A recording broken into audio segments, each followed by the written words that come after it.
Bueno, vamos a hacer el problema 8 que dice: el bloque A de la figura de 12 kilogramos desliza hacia abajo a velocidad constante cuando el bloque B es de 2 kilogramos. Este bloque A tiene 12 kilogramos y desliza hacia abajo, por lo tanto B sube, todo esto se produce a velocidad constante. Y la pregunta es: ¿cuál debe ser el peso de B para que A deslice hacia arriba a velocidad constante? ¿Cuál debe ser el peso de B para que A suba también a velocidad constante? ¿Sí? Bueno, vamos entonces al problema 8, vamos a hacer el diagrama. Plano inclinado.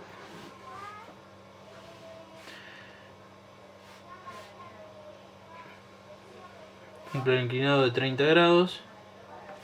Y tenemos acá la masa A, que le vamos a llamar A, tiene una cuerda que pasa por una polea y acá cuelga la masa B. Entonces, la masa de A dice que es igual a 12 kilogramos y la masa B dice que es igual a 2 kilogramos. Esto sucede siempre y cuando A desliza hacia abajo a velocidad constante. Entonces lo que hay que saber es la masa de B, mejor dicho, el peso de B, ¿sí? Para que A suba también a velocidad constante, ¿sí?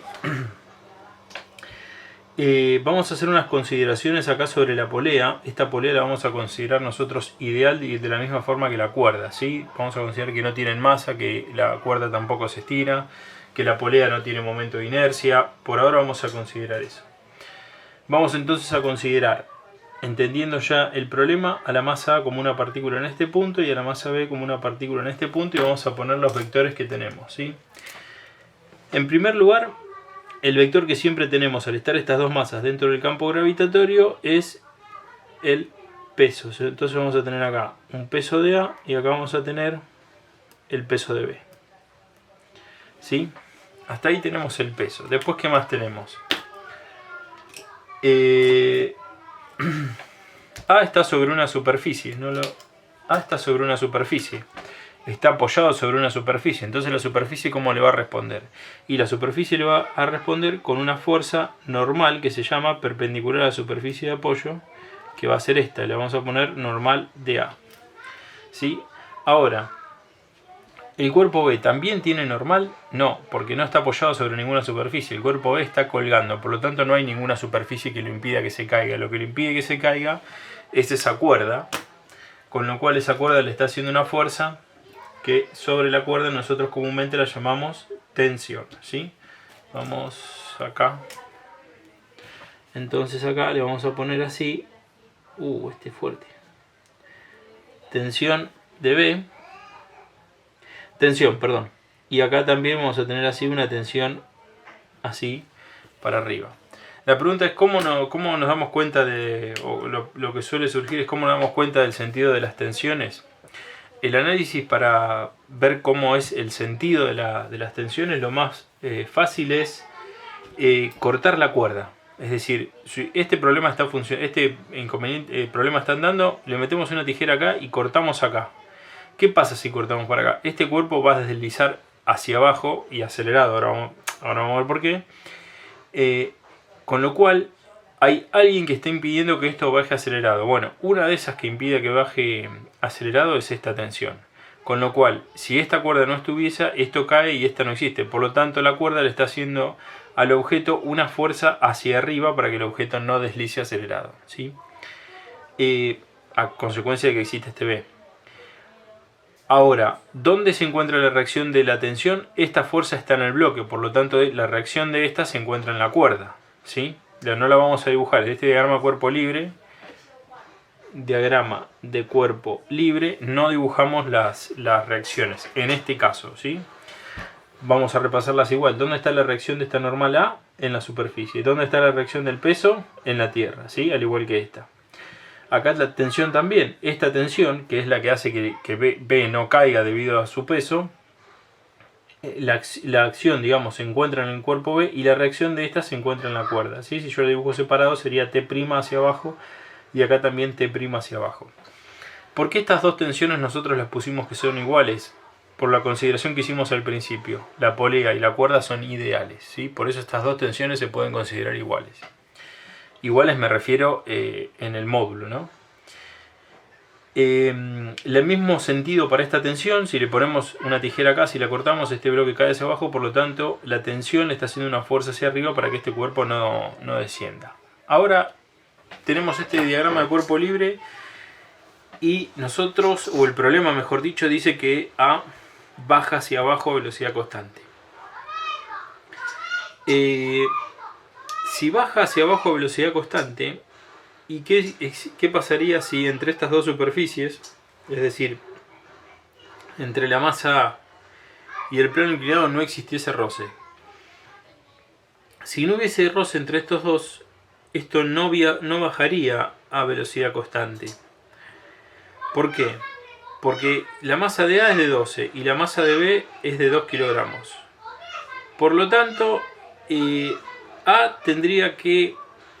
La componente del peso paralela al plano inclinado, que vendría a ser G, vamos a descomponerla ya, para que ustedes la vean.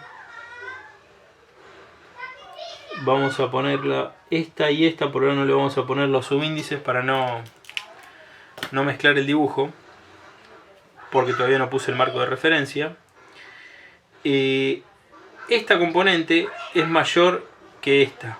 Ustedes la ven así, porque la masa es 2 y acá la masa es 12. Este tiene mayor valor, esto no está dibujado a escala, tiene mayor magnitud esta. Por lo tanto esto, si nosotros haríamos sumatoria de fuerzas acá,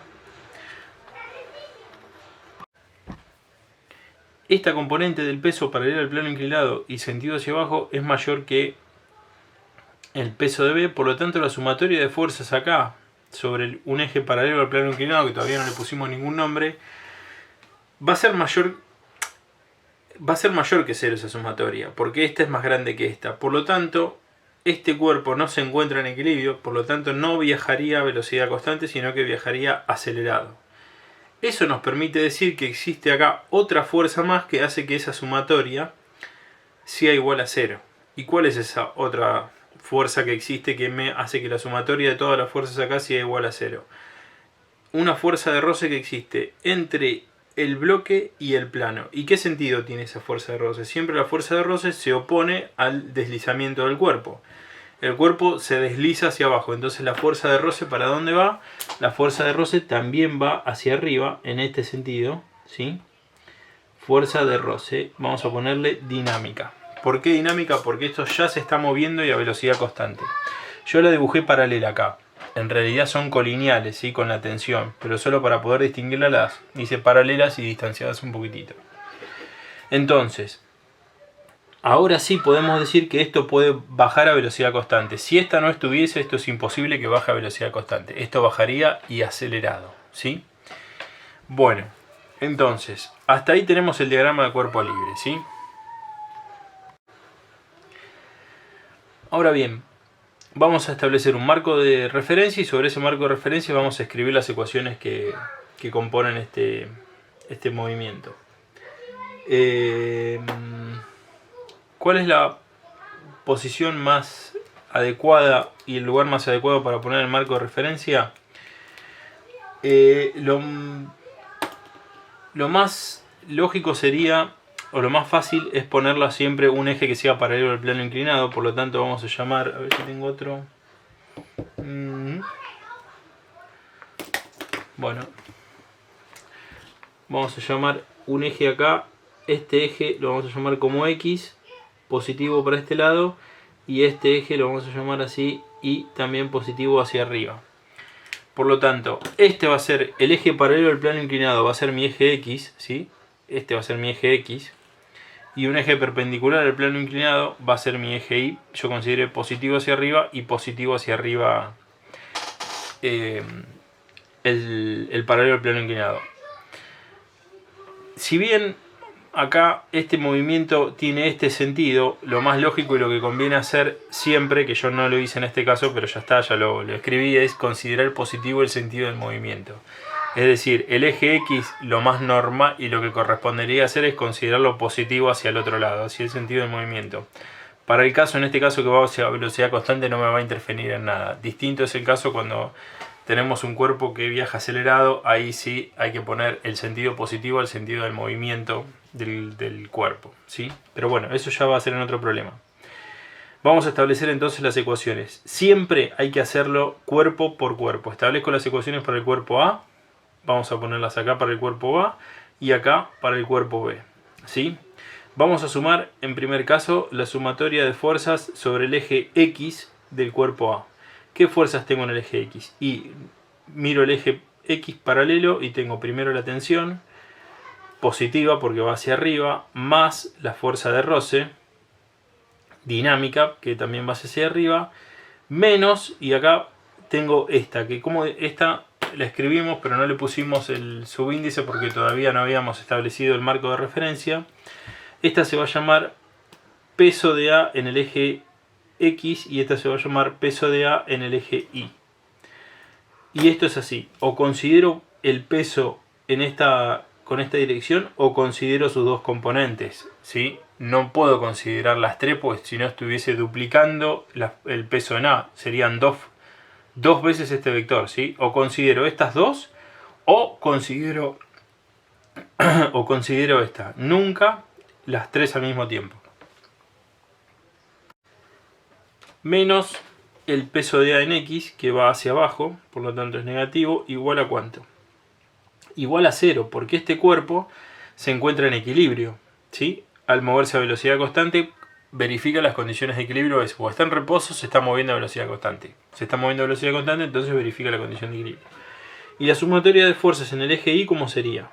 Y yo tengo en el sentido positivo, tengo la normal de A, y en el sentido negativo tengo menos el peso de A en el eje Y, y esto también es igual a 0 porque se encuentra en reposo en el eje Y.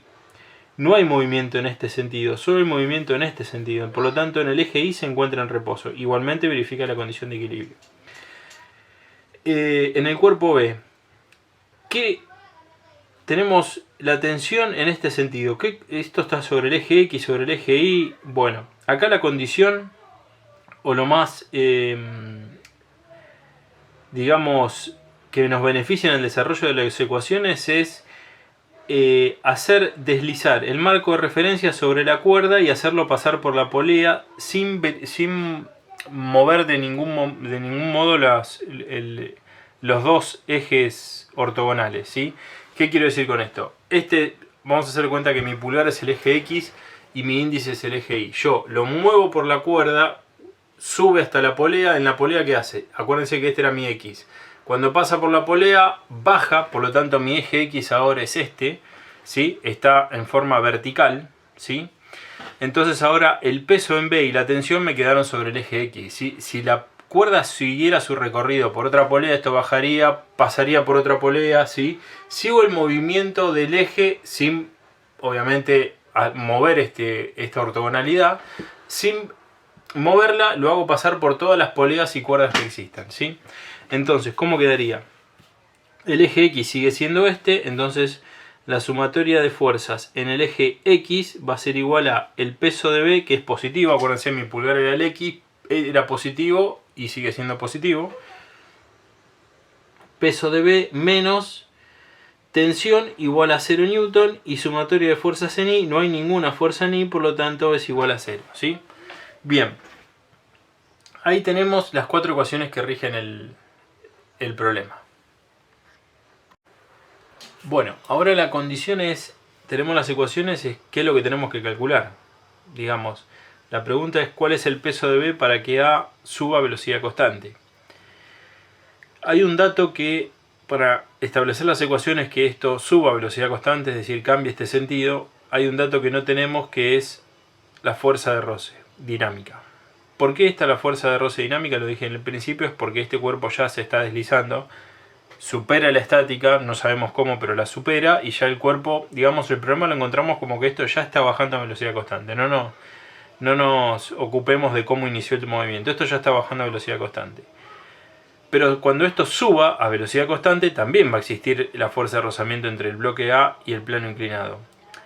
La fuerza de rozamiento entre estas dos superficies es exclusivamente y depende del tipo de superficies que tengan y de la masa de este cuerpo A, por lo tanto de esta normal A y del ángulo del plano inclinado. Ahora vamos a ver cómo en la ecuación. Por lo tanto, si este cuerpo baja o si este cuerpo sube, la fuerza de roce, el módulo de la fuerza de roce dinámica es el mismo. Es decir, si vale 2 newton hacia arriba, cuando esto baja, esto va a valer 2 newton también hacia abajo.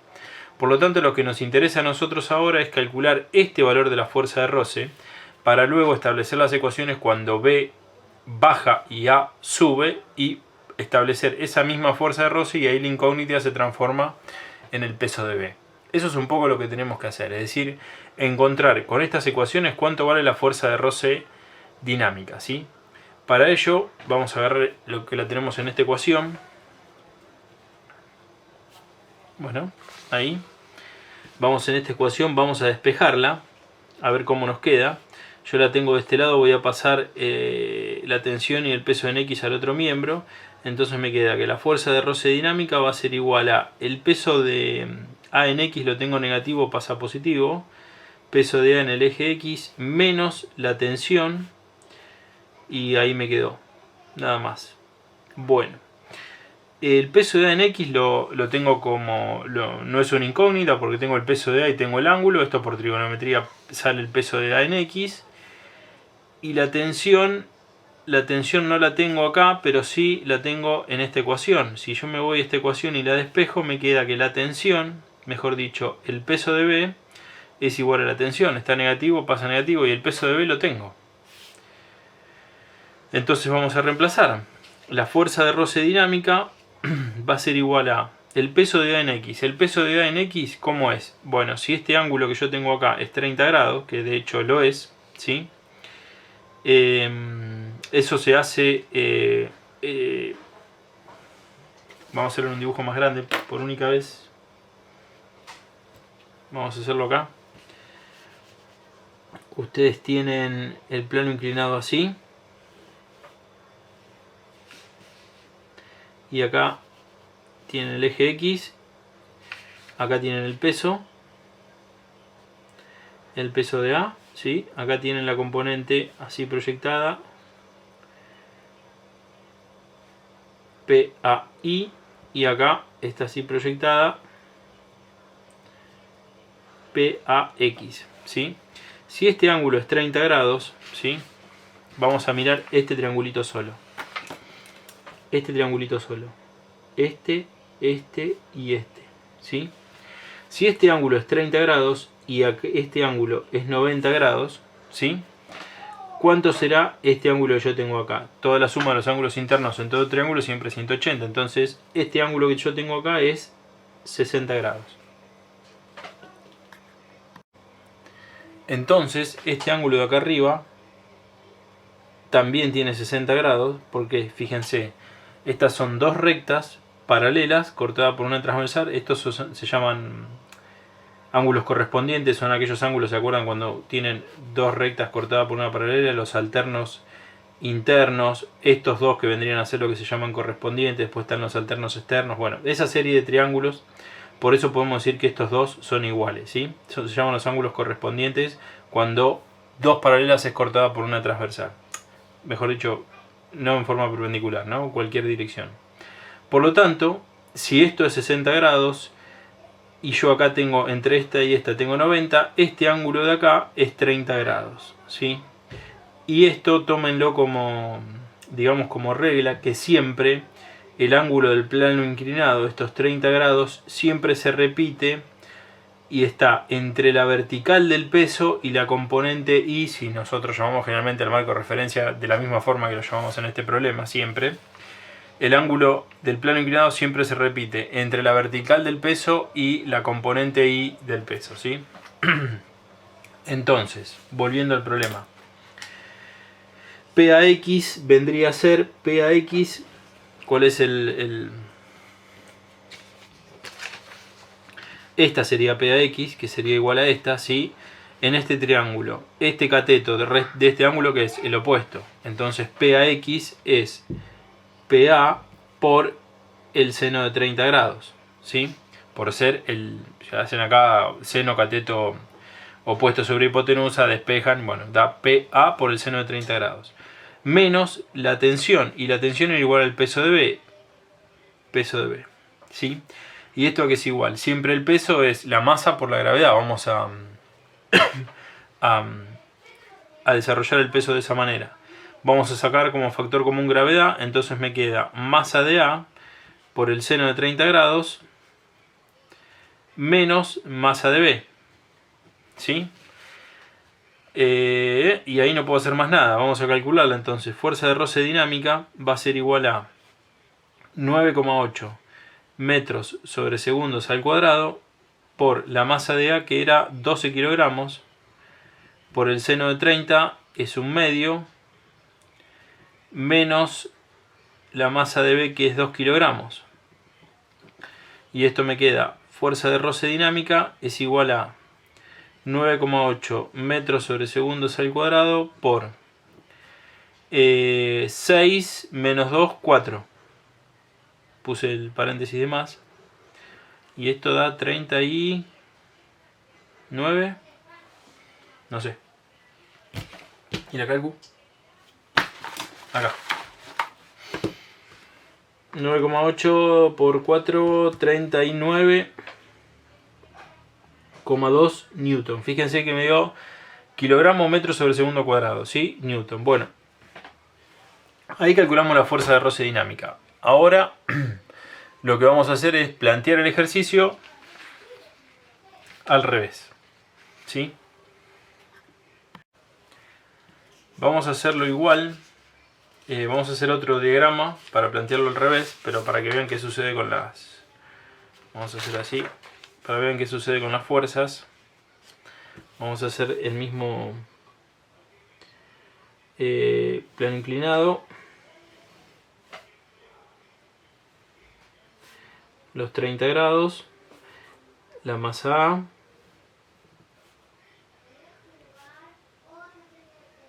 la cuerda y la masa B. ¿Sí? Yo sé que ahora la masa de A es igual a 12 kilogramos y la masa de B no la sé, de hecho es lo que tengo que calcular. Pero ahora yo tengo la misma cuerda y polea ideal. Esto B baja y A sube a velocidad constante. Vamos a ver qué pasa con las fuerzas en este caso. La primera fuerza que pusimos, consideramos A como una partícula. La primera fuerza que pusimos es el peso. Siempre el peso vertical hacia abajo. Peso de A y peso de B. ¿Sí? Bien, la segunda fuerza que pusimos, creo... Ah, sí, la normal fue. No importa el orden, lo importante es que la tengamos en cuenta. La normal en A. Y la tensión, ¿sí? La tensión también tiene el mismo sentido, porque está provocando que B no se caiga, sino que vaya hacia abajo a esa velocidad constante. Y acá también, estas dos tensiones, como dije, son el mismo módulo, aunque no parezca en mi dibujo, pero son el mismo módulo, ¿sí? Bueno, y ahora sí, la fuerza de roce. Dijimos siempre, la fuerza de roce es aquella fuerza que se opone al deslizamiento entre las dos superficies. Si en este caso A sube a velocidad constante, la fuerza de roce, para oponerse a eso, tiene que bajar a velocidad, mejor dicho, tiene que ir hacia abajo. Esta va a ser la fuerza de roce también dinámica, ¿sí? No es, ahora vamos a calcular el peso de B para que esto suba a velocidad constante. Eso no significa que si yo teniendo esto le pongo el peso de B, esto va a subir a velocidad constante. Porque tengo que pasar el periodo de cambio de sentido de un sentido dinámico hacia abajo a un sentido dinámico hacia arriba. Por lo tanto, para hacer ese cambio tengo que pasar por la estática, por la fuerza de roce estática. Y B eso no me lo considera. Siempre la fuerza de roce estática es mayor a la dinámica, por lo tanto yo para poder iniciar ese movimiento en el sentido opuesto tengo que hacer que B sea más grande o empujar a A. Pero no es objetivo ese del problema. El problema dice, si esto yo ya hubiese arrancado, si esto ya está subiendo, decime cuánto es la masa de A. No importa qué se hizo para pasar la fuerza de roce estática. ¿Sí? Acuérdense, siempre el dibujo de la fuerza de roce era así. Tengo que primero sortear la parte estática para luego entrar en esta dinámica sube o baja, ¿sí? Bueno, ya teniendo nos olvidamos del primero y ahora vamos a establecer las mismas ecuaciones para el cuerpo A y para el cuerpo B, y para ello el marco de referencia lo puse en violeta. Vamos a considerar el eje X positivo y el eje Y positivo también, así hacia arriba. No les cambié el sentido. Esto sería sumatoria de fuerzas en el eje X. Yo tengo, ahora solo tengo positivo la tensión y la fuerza de roce dinámica negativa, fuerza de roce dinámica. ¿Y qué me estoy olvidando de acá? El peso. El peso lo tengo que descomponer en esta componente, que la llamamos peso de A en el eje Y, y en esta componente el peso de A en el eje X, ¿sí? Y el peso de A en el eje X también es negativo en este caso. Peso de A en X igual a 0, sumatoria de fuerzas en Y. Tengo positivo la normal en A, menos peso de A en Y igual a 0 newton. Y para el cuerpo B, acuérdense el marco de referencia, pic, me cae sobre la polea. Sumatoria de fuerzas en el eje X me queda positivo peso de B, menos tensión igual a 0, y sumatoria de fuerzas en Y también igual a 0 porque no tengo fuerzas en el eje Y, que vendría a ser este. Ahora yo tengo que calcular el peso de B. Si yo lo despejo de esta ecuación, me dice que el peso de B es igual a la tensión. ¿Y yo dónde lo tengo? Y tensión, si me voy de este lado, lo tengo en esta ecuación. Fuerza de roce la tengo del problema anterior, y el peso de NX también lo tengo. Entonces despejamos de la tensión acá. Si agarramos esta ecuación y despejamos la tensión, me queda que la tensión es igual al peso de A en X, pasa como positivo, más la fuerza de roce dinámica, que también pasa como positivo. Entonces la tensión va a ser igual a peso de A en X. Estos 30 grados se replican acá, que lo expliqué recién. Peso de A en X es PA por el seno de 30 más fuerza de roce dinámica, que me había dado 39,2. Ya tengo que reemplazar los valores. Más 39,2 newton. Vamos a reemplazar los valores y calcular la tensión. Peso de A es la masa de A, que es 12 kilogramos, por los 9,8 metros sobre segundos al cuadrado, por el seno de 30, que es un medio, más 39,2 newton. Entonces tenemos 6 por 9,8 más 39,2, 98 newton, que es igual al peso de B. Entonces la respuesta sería: el peso de B es igual a 98 newton. Esta sería la respuesta del problema, ¿sí? El peso de B. A diferencia, si nos preguntan la masa de B, sería 10 kilogramos, ¿no? Sería esto dividido 9,8. Bien.